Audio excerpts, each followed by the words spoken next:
Bienvenidos a la comunidad Bursátil Alfa Chile. Este es un espacio de análisis de los mercados financieros con un propósito puramente de entretenimiento y educación. Ojo, esto no es asesoría ni recomendación de inversión, ¿eh? Hoy le vamos a echar un vistazo a fondo a los resultados de Rebrisa S.A. para el tercer trimestre de 2025. Y créanme, han dado una sorpresa bastante interesante este año. A ver, ¿qué tenemos en el menú de hoy? Primero vamos a hablar del impresionante vuelco que tuvo Rebrisa, pasando de pérdidas a ganancias. Después haremos una radiografía de sus ingresos para entender de dónde viene realmente el dinero. Veremos qué tan sólida está su situación financiera, qué riesgos ven ellos mismos para el futuro y finalmente cerraremos con los puntos clave y una pregunta para que nos quedemos pensando. Bueno, vamos a meternos de lleno. La gran historia de Rebrisa este año, sin duda, es este cambio radical en su rentabilidad. Pasaron de estar en números rojos a un verde bastante sólido. Y esta lámina lo dice todo. Es que el contraste es brutal. Miren esto, de una pérdida de más de 417 millones de pesos en 2024 a una utilidad de casi 229 millones en 2025. Un vuelco de 180 grados que, claro, nos obliga a preguntar, ¿pero cómo lo hicieron? Entonces, ¿cuál es el secreto? Bueno, el informe nos da dos pistas súper claras. Primero, gastaron mucho menos en indemnizaciones por despidos. Y segundo, que es quizá lo más importante, tuvieron una ganancia extraordinaria por la venta de un inmueble. Y aquí hay que poner atención. Esta rentabilidad no vino tanto de la operación del día a día, sino de eventos que son más bien únicos. Ahora pasemos a la fuente de todo, los ingresos. Para saber si estos resultados son sostenibles, es clave entender de dónde está sacando el dinero la empresa.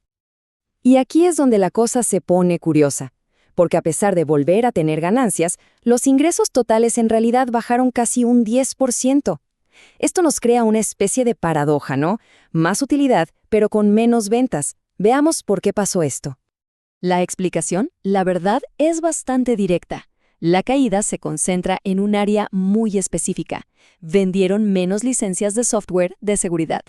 Esto nos dice que el negocio principal, o al menos una parte, tuvo sus desafíos. Y aquí vemos por qué esa caída no fue tan grave para el total.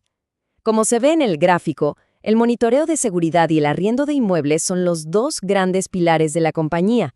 Juntos, suman más del 95% de los ingresos. La venta de bienes, donde estuvo la caída, es una parte mucho más chiquita del pastel.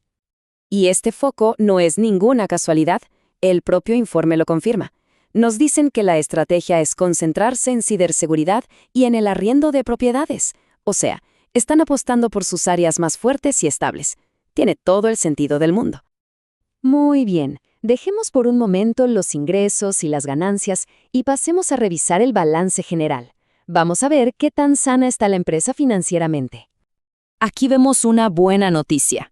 Los indicadores de liquidez, que básicamente miden la capacidad de la empresa para pagar sus deudas de corto plazo, mejoraron bastante desde fines de 2024. Esto sugiere que están en una posición más cómoda, en parte gracias a la plata que entró por la venta del activo y a que renegociaron deudas. En cuanto a la deuda, también vemos una leve mejoría.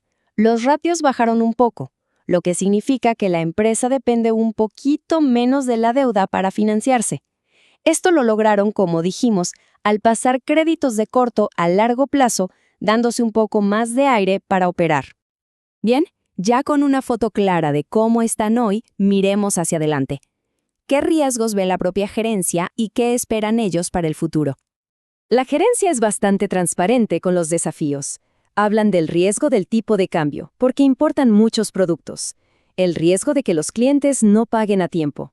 Y el de liquidez, para poder cumplir con sus propias deudas. El de las tasas de interés, por suerte, parece que lo tienen bastante controlado. Y esta es quizás una de las frases más importantes de todo el informe. La propia administración no está prometiendo un crecimiento explosivo. Lo que proyectan es mantener la estabilidad en el mediano plazo. Es una visión de consolidar lo que tienen, no de expandirse agresivamente. Ok, hemos cubierto bastante terreno. Vamos a juntar todas las piezas y a resumir los puntos más importantes que nos deja este trimestre. En pocas palabras, La rentabilidad mejoró un montón, pero gracias a eventos extraordinarios. Los ingresos, por otro lado, cayeron, pero la empresa se está reenfocando estratégicamente. El balance se ve más sólido. Y la perspectiva oficial es de estabilidad, no de grandes cambios. Y así llegamos al final de nuestra revisión. ¿Con qué nos quedamos? Pues con una pregunta fundamental sobre el futuro de Rebrisa.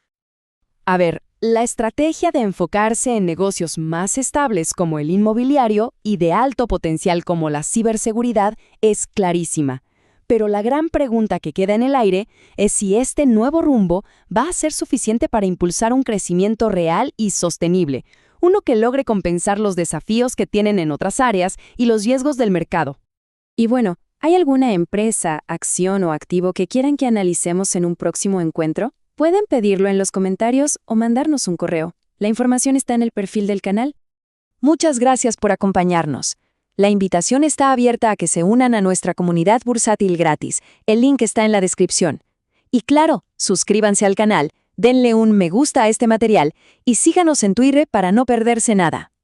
Y para cerrar, el recordatorio de siempre. Invertir en los mercados financieros es de alto riesgo y el capital puede estar en juego.